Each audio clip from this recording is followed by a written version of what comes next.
Welcome back to my channel. बहुत ही requested video है।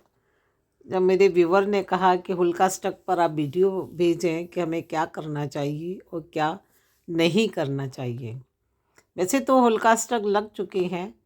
हुल्का स्टक शब्द होली और अष्टक दो शब्दों से मिलकर बना है, जिसका भावार्थ होता है होली के 8 दिन। हुल्का स्टक फाल्गुन शुक्ल पक्ष अष्टमी से शुरू होकर फाल्गुन शुक्ल पक्ष पूर्णिमा तक रहता है। अष्टमी तिथि से शुरू होने के कारण भी इसे होलिकाष्टक कहा जाता है। इस साल होलिकाष्टक का प्रारंभ 17 मार्च से हो गया है, जो 24 मार्च को होलिका दहन तक रहेगा और होलिका दहन के साथ ही होलिकाष्टक का समापन हो जाएगा। हिंदू धर्म में होलिकाष्टक को शुभ नहीं माना जाता है। मान्यता है कि होलिकाष्टक के 8 दिनों में कोई भी शुभ कार्य नहीं करना चाहिए। ऐसे में जानते हैं इन 8 दिनों के होलिकाष्टक के दौरान कौन कौन से काम नहीं करने चाहिए। कहा जाता है कि होलिकाष्टक में कभी भी विवाह, मुंडन, नामकरण, सगाई समेत 16 संस्कार नहीं करने चाहिए। साथ ही इस दौरान नए मकान का निर्माण कार्य प्रारंभ न कराएं और न ही गृह प्रवेश करें। होलिकाष्टक के समय में नए मकान, वाहन, प्लॉट या दूसरे प्रॉपर्टी की खरीदारी से बचना चाहिए। होलिकाष्टक के समय कोई भी यज्ञ, हवन आदि कार्यक्रम नहीं करने चाहिए। आप चाहें तो ये कार्य होली के बाद या उससे पहले भी कर सकते हैं।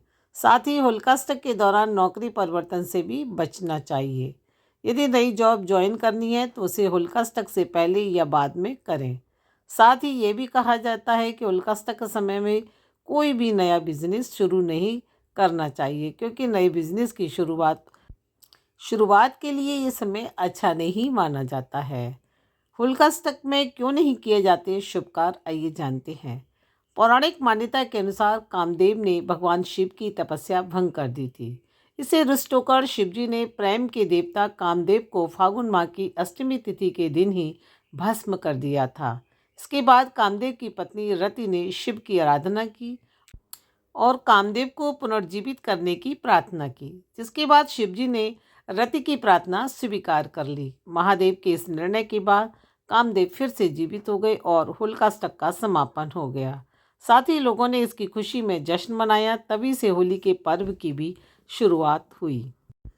पौराणिक मान्यता के अनुसार भक्त प्रहलाद राक्षस कुल में जन्मे थे, परंतु वे भगवान नारायण के अनन्य भक्त थे। उनके पिता हिरण्यकश्यप को उनकी ईश्वर भक्ति अच्छी नहीं लगती थी, इसलिए हिरण्यकश्यप ने प्रहलाद को अनेक प्रकारों के जघन्य कष्ट दिए। मान्यता है कि होली से पहले के 8 दिन यानी अष्टमी से पूर्णिमा तक प्रहलाद को बहुत अधिक यातनाएं दी गईं। अंत में होलिका ने प्रहलाद को लेकर अग्नि में प्रवेश किया, लेकिन प्रहलाद बच गए और खुद जल गई। अष्टमी से पूर्णिमा तक प्रहलाद को जघन्य कष्ट दिए जाने के कारण नवग्रह भी क्रोधित हो गए। ज्योतिषीय मान्यता के अनुसार भी अष्टमी से पूर्णिमा तक नवग्रह भी उग्र रूप लिए रहते हैं। यही वजह है कि इस अवधि में किए जाने वाले शुभ कार्यों में अमंगल होने की आशंका बनी रहती है। इन दिनों में व्यक्ति के निर्णय लेने की शक्ति भी क्षीण हो जाती है, इसलिए होलिकाष्टक में शुभ कार्यों को करने की मनाही ही होती है। होलिकाष्टक होली की शुरुआत का प्रतीक है। होलिकाष्टक हिंदू धर्म की सबसे महत्वपूर्ण अवधि मानी जाती है। इस दिन से होली उत्सव के साथ होलिका दहन की तैयारियां भी शुरू हो जाती हैं। ज्योतिष शास्त्र के अनुसार इस दौरान ज़्यादा से ज़्यादा धार्मिक कार्य करने चाहिए, जिससे इसका पूरा बुरा प्रभाव आपके जीवन पर ना पड़ सके।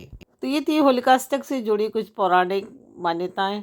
आई होप मेरा वीडियो पसंद आया हो तो लाइक एंड शेयर अवश्य करिए। चैनल पर नए आए तो सब्सक्राइब कर दें, बेल आइकन का बटन अवश्य दबा दें।